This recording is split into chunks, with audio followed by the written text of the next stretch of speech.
Assalamualaikum semuanya, semoga selalu diberikan kesehatan oleh Allah Subhanahu wa Ta'ala. Pada kesempatan kali ini kita akan membahas tentang pertumbuhan komunitas Muslim di Asia Tengah.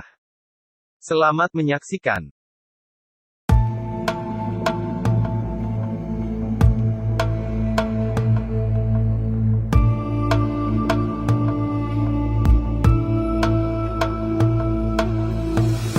Perkembangan peradaban Islam di Asia Tengah berkaitan erat dengan perkembangan peradaban Islam di Iran. Islam pertama kali tersebar ke wilayah ini sebagai penaklukan Arab terhadap Iran dan Transoksania, serta perpindahan pedagang Muslim dan kaum Sufi dari wilayah perkotaan ke wilayah padang rumput. Negara Islam di Asia sebanyak 28 negara, sedangkan Asia Tengah terdiri dari 5 negara yaitu Kirgistan, Turkmenistan, Uzbekistan, Tajikistan, dan Kazakhstan. Islam memiliki sejarah panjang di kawasan Asia Tengah, yang hadir di sana sejak abad ke-7 melalui para pedagang Arab. Sejak saat itulah Islam menjadi bagian tak terpisahkan dari kehidupan masyarakat Asia Tengah. Islam di berbagai wilayah Asia Tengah sejak awal telah memperlihatkan karakteristik penyebaran. Awalnya, misalnya, penduduk Muslim di Asia Tengah yang masuk pada penaklukan Arab yang cenderung konservatif dan tradisional. Sementara itu, mayoritas masyarakat Muslim Asia Tengah adalah berakidah Sunni dan bermazhab Hanafi. Rata-rata mereka berasal dari Turki, dan bertutur bahasa Turki. Abad ke-13 adalah abad ke-8 bagi Islam di Asia Tengah karena invasi Mongol. Pada mulanya kekuasaan Mongol sangat anti-Islam karena banyak pemimpin Mongol yang beragama Buddha dan Kristen. Akan tetapi, Islam tetap bertahan berkat usaha dakwah yang dilakukan oleh tarekat-tarekat Sufi yang banyak menarik masyarakat masuk Islam dan bahkan penguasa Mongol.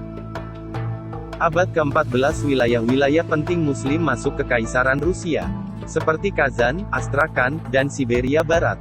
Pada masa ini umat Islam diperlakukan sebagai warga Rusia yang tidak mendapatkan hak seperti yang dinikmati oleh orang Kristen. Dan di beberapa wilayah para pemimpin agama Islam diusir ke pedalaman dan masjid-masjid dihancurkan. Perkembangan Islam di negara ini pun mengalami pasang surut. Masa paling suram terjadi selama hampir 7 dekade ketika rezim komunis Soviet menguasai sebagian besar wilayah Asia Tengah. Saat itu, ribuan pemuka Muslim terbunuh dan kehidupan beragama diawasi dengan ketat oleh pemerintah. Namun setelah invasi Jerman ke Uni Soviet pada tahun 1941, kebijakan terhadap Islam menjadi lebih moderat. Pada awal tahun 60-an, rezim Nikita Khrushchev kembali meningkatkan eskalasi propaganda anti-Islam. 5 tahun kemudian penguasa Soviet menutup mayoritas masjid yang masih berfungsi. Hal itu berlanjut hingga tahun 70 dan 80-an.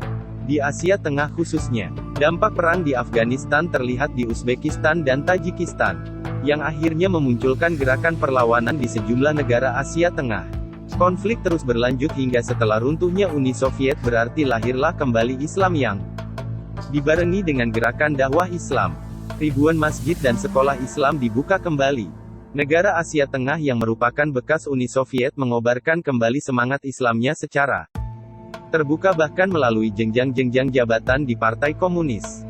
Mendukung Islam sebagai keyakinan religius nasional karena keyakinan tulus dan kebutuhan politik. Dan terjalin ikatan antara negara-negara Muslim baru dan dunia Islam lainnya termasuk kedutaan-kedutaan besar serta anggota asosiasi-asosiasi ekonomi Islam. Dari aspek politik ekonomi, negara-negara di Asia Tengah mengikuti sistem politik pemerintahan sekuler republik serta prinsip-prinsip pasar bebas kapitalisme.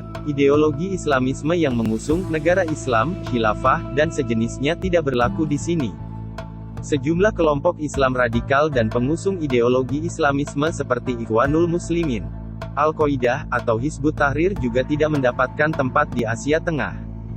Sejak merdeka dan pisah dari Uni Soviet pada awal tahun 1990-an, negara-negara di Asia Tengah mencitrakan diri sebagai kawasan Islam moderat dan modern yang anti-radikalisme, fanatisisme, dan konservatisme. Oleh sebab itu, kawasan Asia Tengah saat ini berbeda dengan kawasan Timur Tengah yang selalu ramai dengan kekerasan, terorisme dan peperangan. Kawasan Asia Tengah relatif aman, stabil, dan terhindar dari kekacauan sosial. Terima kasih telah menonton sampai akhir. Wassalamualaikum warahmatullahi wabarakatuh. Sampai jumpa.